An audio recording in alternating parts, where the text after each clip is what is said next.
E aí, galera, ouvimos muitas críticas negativas a respeito desse jogo. Então, como de costume no canal, viemos analisar e descobrir se é tão ruim quanto as pessoas disseram. Então hoje vamos ver Esquadrão Suicida Mate a Liga da Justiça. E se você tá vendo esse vídeo no dia em que lançou, 3 de março, sabe que hoje às 6 horas nós estaremos em live jogando Batman da Telltale pela primeira vez. E se você perdeu a primeira live, o canal Discord vai estar no comentário fixado. Dito isso, tenha um bom vídeo.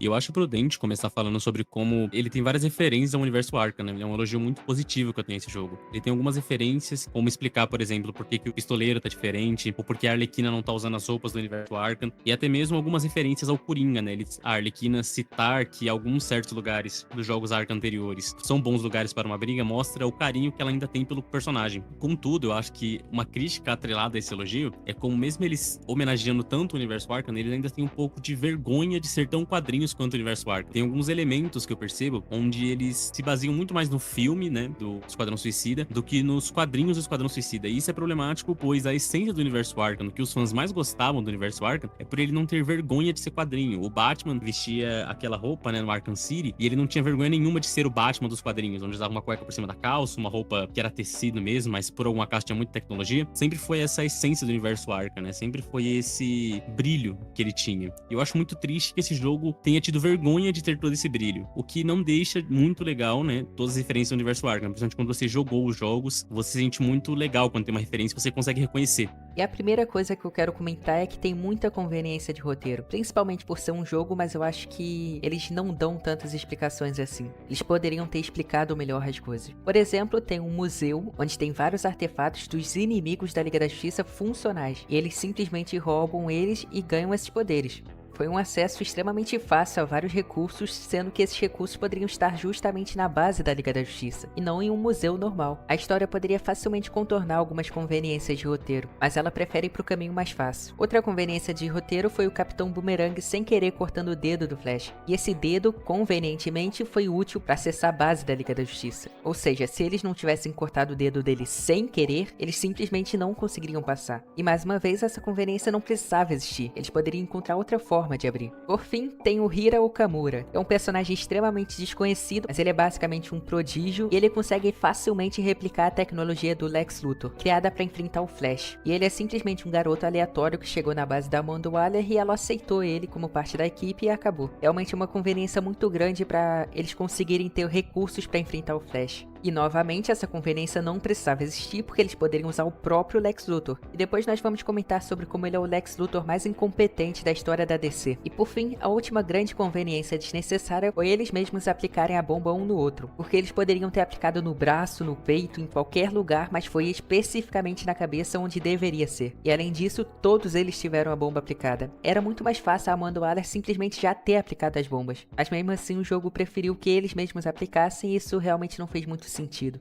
E a segunda questão que eu quero comentar é sobre o quão nerfados o John Stewart e o Flash foram. E antes de tudo, é necessário ressaltar que sim, os clones têm a mesma força dos originais, até mesmo porque o Lanterna Verde clone conseguiu derrotar o Flash. Ou seja, derrotar o personagem clone significa derrotar o personagem original. E nessa questão nós temos a primeira luta, que é do próprio Flash contra o Lanterna Verde. E algumas cenas posteriores à luta simplesmente não fazem muito sentido. Por exemplo, o Capitão Boomerang rastreia o Flash e o Flash tá simplesmente invisível e jogado no chão. E não tem uma explicação, ele só tá invisível e largado no chão. Por algum motivo, John Stewart não conseguiu capturar ele mesmo derrotando ele, e é nisso que ele foi facilmente capturado pelo Esquadrão Suicida. E o jogo não fez questão de mostrar o que aconteceu pro Flash estar caído ali, especificamente naquele lugar invisível e sem um Lanterna Verde por perto. O jogo só fez acontecer e pronto. Mas agora indo pras lutas do Esquadrão Suicida, eles conseguem derrotar o Flash usando a tecnologia que o Batman criou. Essa tecnologia basicamente emite um anti-força de aceleração, só que isso funciona como uma explosão, e para ela funcionar eles têm que acionar. O problema é que realmente eles não teriam velocidade para mover o dedo para acionar, até porque o Flash poderia derrotar antes mesmo deles sequer pensar em fazer isso. Então inevitavelmente o Flash precisa estar nerfado nessa luta.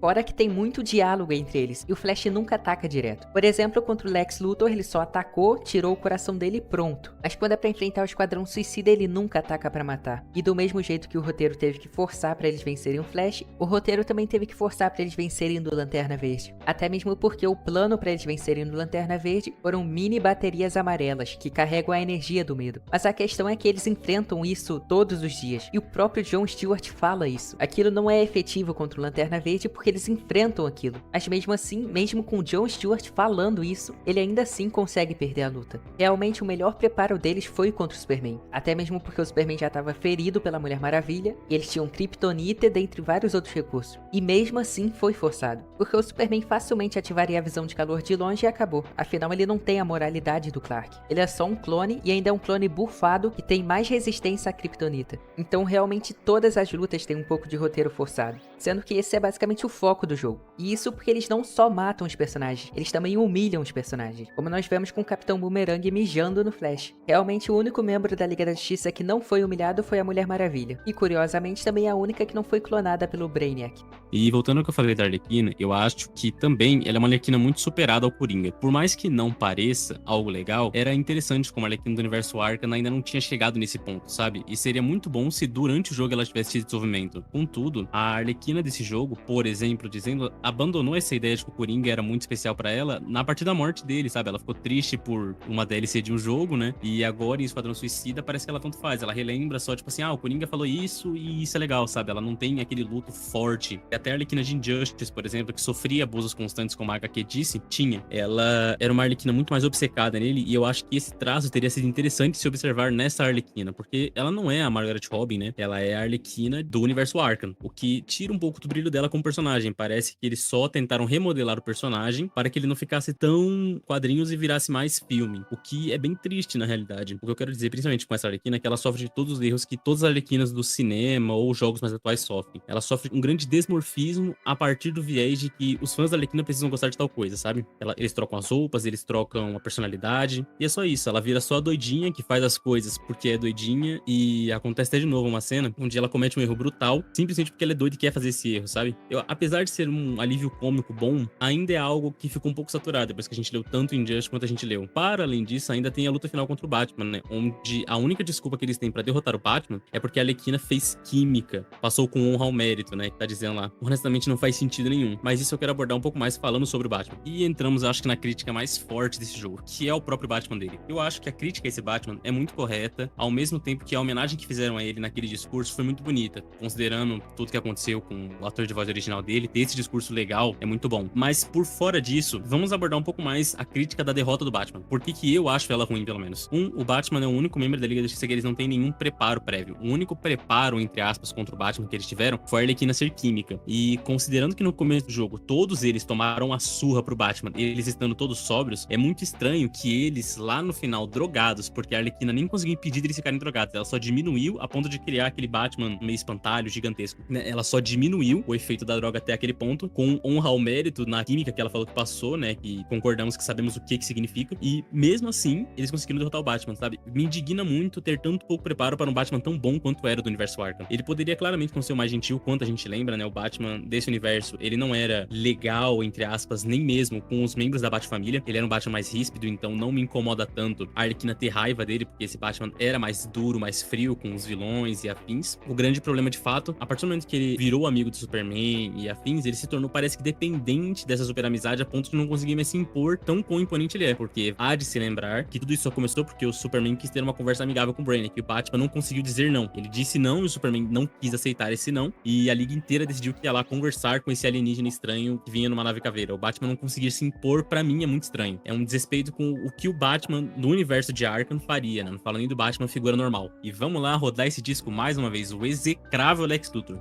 Um adendo principal aqui no começo é como parece que em todas as mídias, quando o Lex Luthor se ferra ou é totalmente mogado, transformado em um cara mais burro do planeta Terra, os caras ignoram que isso aconteceu com o Lex Luthor. O Lex Luthor é ruim em Justice, é ruim em DCKO e agora é ruim nesse jogo também. Pelo menos o Lex Luthor da Terra 1, porque de acordo com a lore do jogo, o Lex Luthor da Terra 1 sabia há pelo menos 2 anos que o Brainiac ia invadir, e ele não fez nada. E quando eu digo nada, tipo assim, o aparelho que ele tem pra derrotar o Flash, quem fez foi o Batman, sabe? Tá lá nos planos do Batman esse aparelho existindo. Tudo que gira em torno do que o Lex Luthor fez, gira em torno de outras pessoas fazerem. Pelo menos o Lex Luthor da Terra 1. Parece que ele tava 2 anos se preparando, criando todo um plano, alguma coisa muito binabolante pra fazer, e aí quando chega ele perde pro Flash, que bate contra ele e acaba mogando ele totalmente. Aí depois ele tem o coração arrancado e acabou o Lex Luthor da Terra 1. Um Lex Luthor existir, ter 2 anos pra se preparar para uma coisa e não conseguir se preparar. É o execrável Lex Luthor, de fato. Até a Amanda Waller, a execrável Amanda Waller nesse jogo, parece um pouquinho mais inteligente que ele. E certamente o personagem mais nerfado desse jogo foi o próprio Brainiac. Porque para efeito de comparação, ele consegue, entre aspas, parar o tempo e usa isso para fazer um discurso pro Esquadrão Suicida. E por sorte foi salvo pelo Lex Luthor. Mas quando chega a luta do Brainiac contra o Esquadrão, o Brainiac assume os poderes da Liga da Justiça e mesmo assim ele consegue perder. Só que ele poderia simplesmente parar o tempo de novo quando ele quisesse e também usar os poderes do Flash, do Superman e todos os outros membros da Liga da Justiça. Essa era para ser a luta final, mas mesmo assim parece que foi a luta mais fácil deles. Eles não tiveram nenhum grande preparo para isso, eles só foram e conseguiram. E o pior é que eles tiveram que matar vários Brainiacs, não só um. Ou seja, nem a Liga da Justiça conseguiu e eles conseguiram várias vezes. Fora que tem várias outras coisas sobre o Brainiac que não faz sentido. Por exemplo, ele fez um anel do Lanterna Verde funcional e entregou para um clone humano normal, que é o John Stewart. Mas ele poderia ter entregue esse anel pro Superman, aí seria um Superman Lanterna Verde. Ou ele poderia entregar pro Flash, seria um Flash Lanterna Verde, ou também pro Batman,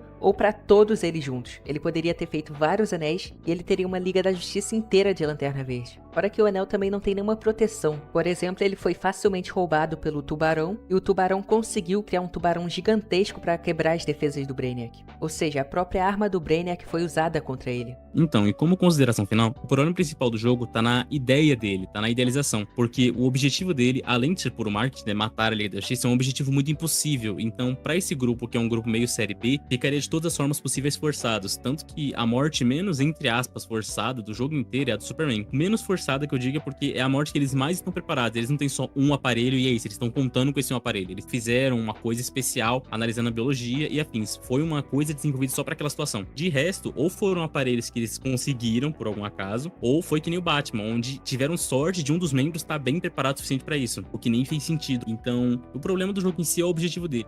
E pra mim, não ironicamente, o maior erro do jogo é existir. Porque a grande falha do jogo é o Esquadrão matando a Liga. Todas as lutas, sem exceção, são forçadas. E a proposta do jogo é matar a Liga. Ou seja, a proposta de existência do jogo é a principal falha dele. O principal erro do jogo é existir com esse propósito. É algo absurdo demais para um grupo que certamente não tem a capacidade de fazer isso. O jogo poderia realmente ser bom se esse não fosse o foco dele. E antes de encerrar o vídeo, eu devo lembrar que ainda hoje às 6 horas nós devemos estar em live, e o link vai estar no comentário fixado. Além disso, eu também quero agradecer a todos os membros atuais, e também pedir para que você se torne um. É realmente uma ajuda imensa para nós e é um grande incentivo para continuarmos postando vídeos como esse. Por fim, se quiser conversar conosco ou sugerir temas de vídeo, o nosso servidor do Discord está na descrição. Muito obrigado se assistiu até aqui e até a próxima.